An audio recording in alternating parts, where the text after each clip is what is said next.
Welcome to லாக்ஸா view. இந்த வீடியோவில் நம்ம இந்த சூப்பரான ரொம்ப ப்ரிட்டியான ரொம்ப சூப்பராக இருக்கும் இந்த பேகு. காம்பினேஷனே வந்து baby pink with sky blue colour, சூப்பரான காம்பினேஷன். இந்த பேக் வந்து பார்ட்டாக நான் போட்டிருக்கேன் இதோட மேக்கிங் வீடியோவை. இது வந்து ஃபஸ்ட் பார்ட்டு. வாங்க வீடியோக்குள்ளே போகலாம். பேகுக்கு வந்து 3mm மேக்ரமே நைலான் த்ரெட்டு நான் யூஸ் பண்ணியிருக்கேன். இப்போது வந்து பேபி பிங்க் வந்து 2½ பண்டலும், ஸ்கை ப்ளூ வந்து 1 பண்டில் போதும். அதுலேயே வந்து கொஞ்சம் ஹாஃப் பண்டிலே போதும் ஸ்கை ப்ளூக்கு. இருந்தாலும் 1 பண்டில் வந்து நீங்கள் ரெடியாக வச்சுக்கணும். நம்ம மெஷர்மெண்ட் பார்த்தீங்கன்னா, நான் இந்த மாதிரி டேப் ஒன்று வச்சுருப்பேன். இந்த டேப்பில் வந்துட்டு பார்த்தீங்கன்னா சென்டிமீட்டரில் இருக்கும். அதனால நான் வந்து இந்த பேகுக்கு ஸ்கை ப்ளூ கலர் வந்து 32 ஒயர்ஸ் எடுத்திருக்கேன். ஒவ்வொரு ஒயரோட லென்த் பார்த்திங்கன்னா 190 சென்டிமீட்டர். நான் அப்படியே 100 மீட்டருக்கு எடுத்து அதை அப்படியே கன்வெர்ட் பண்ணி மடக்கி ஒரு த்ரெட்டை எடுத்துப்பேன். ஒரு த்ரெட்டை எடுத்துகிட்டு ஒரு த்ரெட்டு கரெக்டான மெஷர்மெண்ட்டில் எடுத்துக்கிட்டோம் அப்படின்னா அதை வச்சே நம்ம வந்து அடுத்தடுத்த த்ரெட்டு வந்து நம்ம கட் பண்ணிக்கலாம். இந்த மாதிரி டேப் யூஸ் பண்ணிகிட்டே இருக்கணும் அப்படின்றது கிடையாது. அதுக்கப்புறம் பார்த்திங்கன்னா, நான் இந்த மாதிரி ஒரு சேர் எடுத்துப்பேன். இந்த சேரில் பார்த்திங்கன்னா, அந்த நம்ம ஃபஸ்ட்டாக கட் பண்ணோம் இல்லைங்களா, அந்த த்ரெட்டை எடுத்துகிட்டு அது ரெண்டையும் ஜாயின் பண்ணுற எண்டில் ஒரு ரப்பர் பேண்ட் போட்டுருவேன். இப்போது வந்துட்டு பார்த்திங்கன்னா, நம்ம கட் பண்ணணும் இல்லைங்களா, அந்த த்ரெட்டை எடுத்து இதுக்கு ஈக்குவலாக வச்சு நம்ம கட் பண்ணோம் அப்படின்னா நமக்கு ஓரளவு மேக்ஸிமம் ஈக்குவலாக தான் கிடைக்கும். நீங்கள் வந்து டேப்லேயே வச்சு கட் பண்ணிகிட்டு இருந்தீங்க அப்படின்னா ஈக்குவல் சைஸ் கிடைக்காது, அன்ஈக்குவலாக வரும். அதனால தான் நான் இந்த மாதிரி சேர் அந்த மாதிரி எது ஈவனாக இருக்கோ அதில் வச்சுட்டு ஒரு த்ரெட்டை மட்டும் ஃபஸ்ட்டு எடுத்துப்பேன்.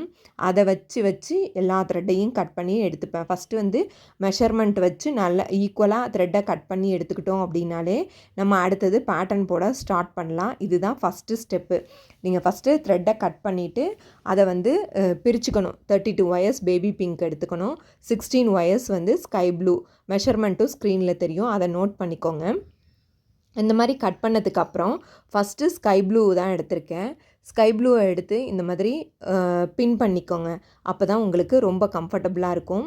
இந்த மாதிரி மடக்கி ஈக்குவலாக 2 எண்டையும் வச்சுட்டு அதோட மிட் பாயிண்டில் இந்த மாதிரி பின் வச்சு பாயிண்ட் பண்ணிக்கோங்க.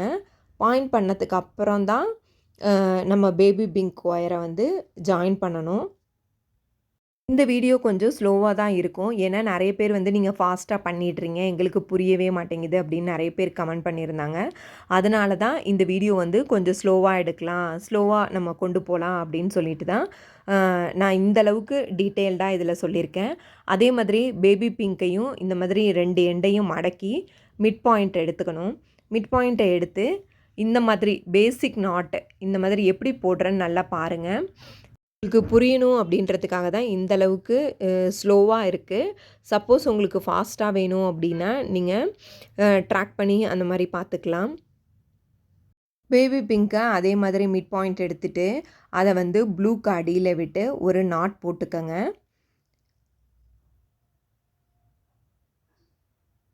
என்ன தான் நான் எக்ஸ்பிளைன் பண்ணாலும் நீங்கள் இதெல்லாம் வந்து நல்லா மைனூட்டாக நோட் பண்ணி பண்ணிங்கன்னா நீங்களே ஈஸியாக பின்ன ஸ்டார்ட் பண்ணிடலாம். அதுக்கப்புறம் வந்து 2 ஒயரையும் ஜாயின் பண்ணி அதை இன்னொரு நாட் போட்டிங்கன்னா அந்த பெட்டல்ஸ் ஃபார்ம் ஆகிடும். அது வந்து எல்லா பெட்டல்ஸையும் ஃபஸ்ட்டு போட்டுக்கணும். இதுதான் இந்த ஃபஸ்ட்டு பார்ட்டில். நீங்கள் வீடியோவை எண்டு வரைக்கும் பாருங்கள், அப்போ தான் உங்களுக்கு புரியும். இந்த வீடியோ உங்களுக்கு யூஸ்ஃபுல்லாக இருந்தால் கண்டிப்பாக என்னோடய சேனலை சப்ஸ்கிரைப் பண்ணிவிட்டு லைக் பண்ணிக்கோங்க. உங்களுக்கு ஏதாவது டவுட்டுனாலும் நீங்கள் கமெண்ட் செக்ஷனில் கமெண்ட் பண்ணலாம்.